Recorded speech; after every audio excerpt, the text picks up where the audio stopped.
នៅ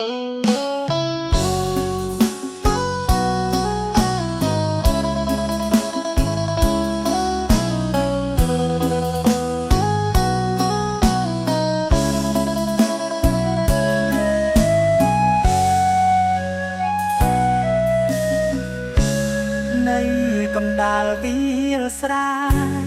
បងអង្គុយតែឯងក៏ដល់ពីអូនថាចង់បែកពីបងអូនថាឈប់តែត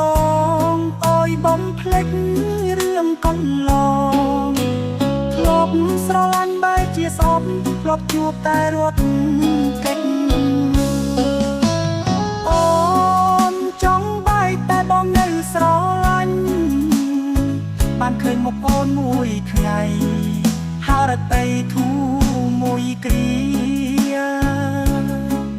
បែដងបងត្រូវការអូនលុះសងជីវិតទៅអើយដែលចិត្តអូនត្រ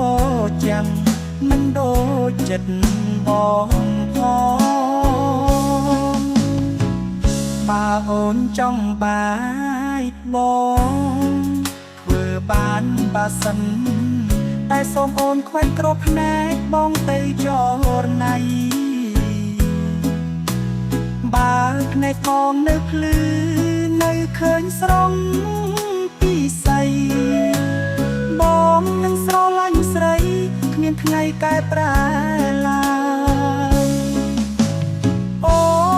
នចង់បែកតែបងនៅស្រឡាញ់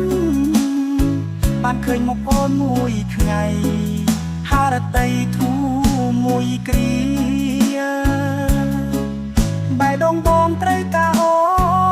នលុះសងជីវិតទៅអើយដែលចិត្តអូនត្រចាំងមិនដូចចិត្តបងផងបើអូនចង់ដកចិត្តពីរូបបងជាស្នេហ៍សូមស្នេហ៍ស្នងប្រាប់បងផងថាព្រួងអ្វីឬអូនធន់នឹងបងឬមានអ្នកថ្មីទៅពីស័យកាត់ចិត្តបានលឿនយ៉ាងនេះអូ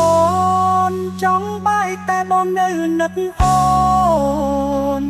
នៅកណ្ដាលវាលស្រែបងនឹងស្រឡាញ់ជានិច្ចតើអូនភ្លេចបងហើយមែនទេពីស័យ